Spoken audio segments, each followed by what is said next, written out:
Hello, my name is Jwalant Bhatt and this is my SQL presentation on Chapter 7 from slides 185 to 190. User sequences. So a sequence is basically an object in SQL which is used to generate a number sequence. Using sequences, the user can auto-number a particular column in a table.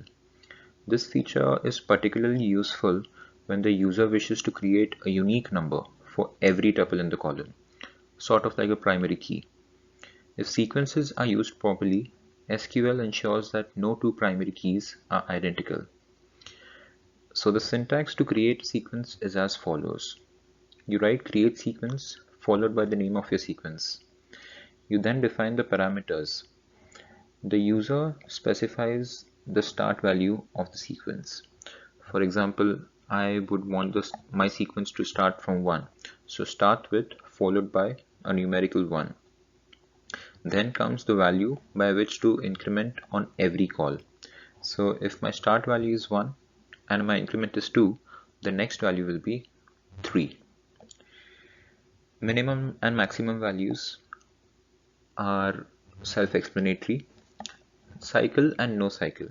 Cycle means that the sequence will start over once it has completed the sequence. To disable this feature, you can use no cycle. So when the value is equal to the max value, it won't roll over and start over again. It will terminate. We'll now look at an example of how to create a sequence. First, we need to create a table on which we shall use our sequence.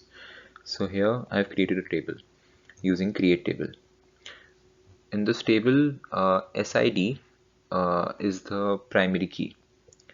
Next, we use the syntax seen before to create our sequence and give it values as we wish to. So again, I've started here with 1. My increment value is 1. So on every pass, the current value will increment by 1. The minimum value is 0 and the maximum value is 100. I've kept the cycle flag as no cycle, which means that once it reaches the max value, it won't roll over and start again. Now to start using our sequence, we need to initialize it first. So we'll initialize it for the first time using student id dot next val from dual. This outputs the next value of the sequence, which is 1, as we can see here. Similarly, current val tells us what the current value is, which was just initialized. Again, 1. You need to do this for the first. You need to select next val for the first time to make sure that you can use current val. We cannot use current val without initializing the sequence first. Now to populate the table using our sequence. Usually we use insert into as the command to insert a tuple into the table.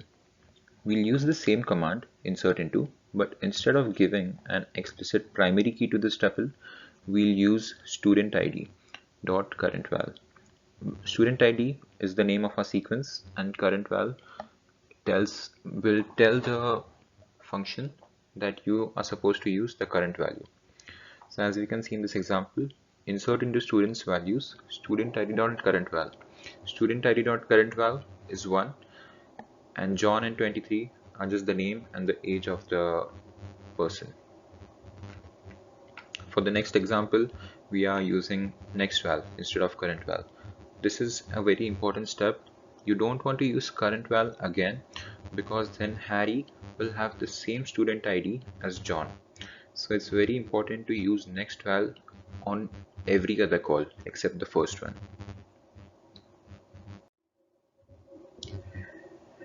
User constraints.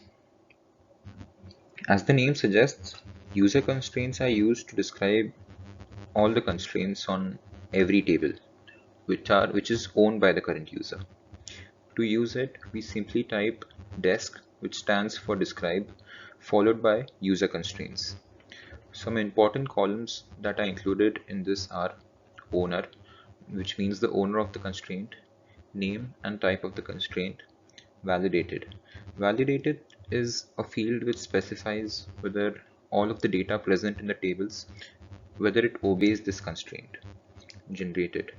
Generated tells us whether the name of the constraint has been generated by the OS or has been generated by the user, or has been generated by the system. You can also see the last date when this constraint was enabled or disabled using last change. Now, user tab privileges. This stands for user table privileges. Consider an object where the current user is the owner, grantor, or the grantee of that object. Now, the query user tab privs is used to describe all of the grants which are allotted to that particular object. The usage is simple enough. You type out desk, which again stands for describe, followed by user tab privs. The grantee is the name of the user to whom access was granted. The owner is the owner of the object. Table name is the name of the object. Now it says table name, but the object can be anything. The object can be a table, it can be a package, index, sequences, and so on. And the privilege describes the privilege that is present for that particular object. Similar to user tab privs, we have user call privs, which stands for user column privileges. Just like in user tab privs, the grantee is the name of the user to whom access was granted. The owner is the owner of the object, and so on.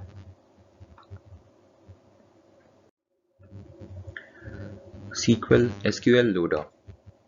So the SQL loader is an object which allows the user to load data from an external file into a table inside the database.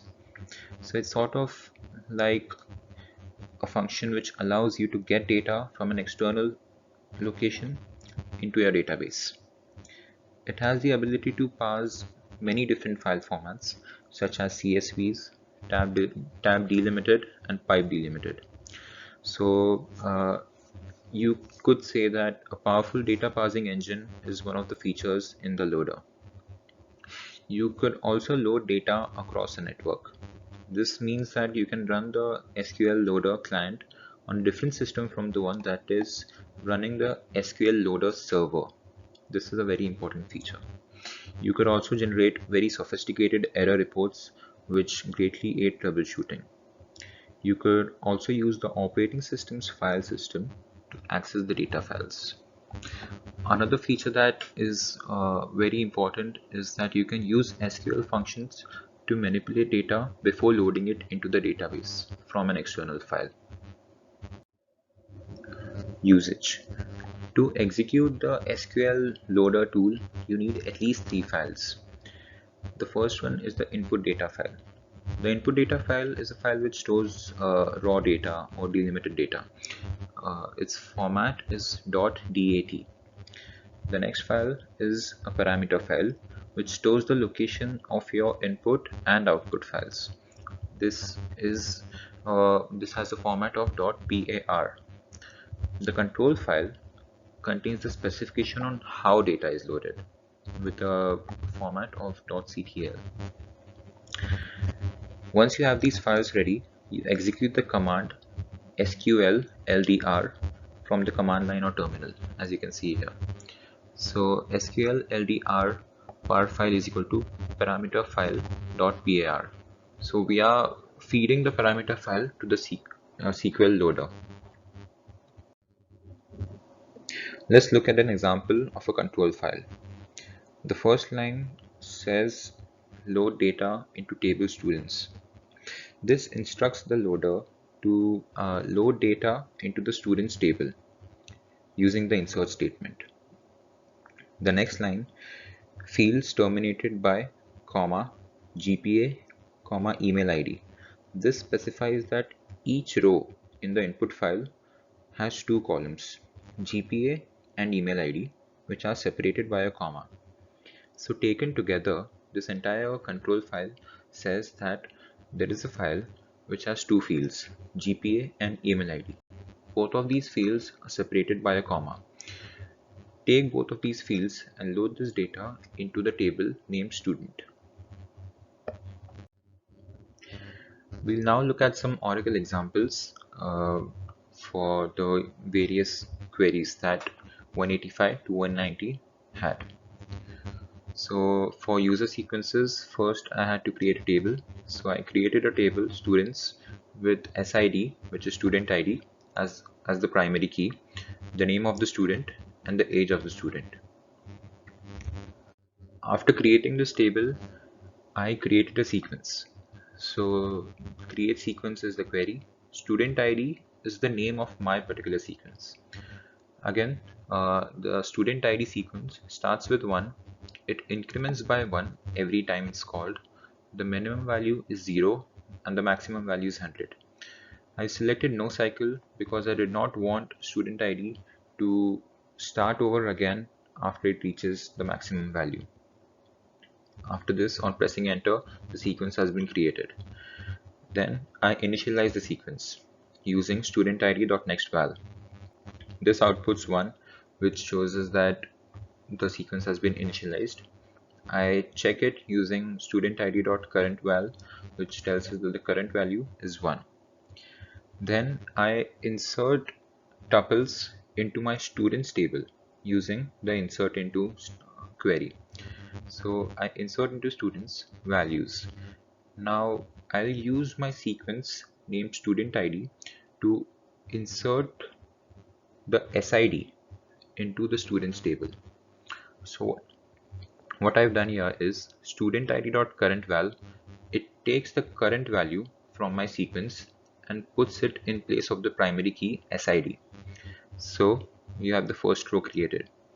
Again, I do the same thing, but this time instead of the current val, I use next val.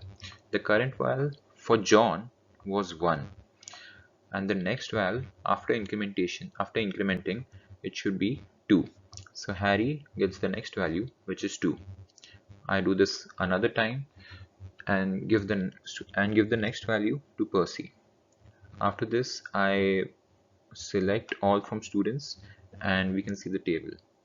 So as you can see, John has an SID of 1, which was the current val uh, when I specified current val for John. Next we have Harry, who has an SID of 2, and then we have Percy with an SID of 3. User privileges. So I've used describe user tab privileges, and these are the privileges the that SQL shows us.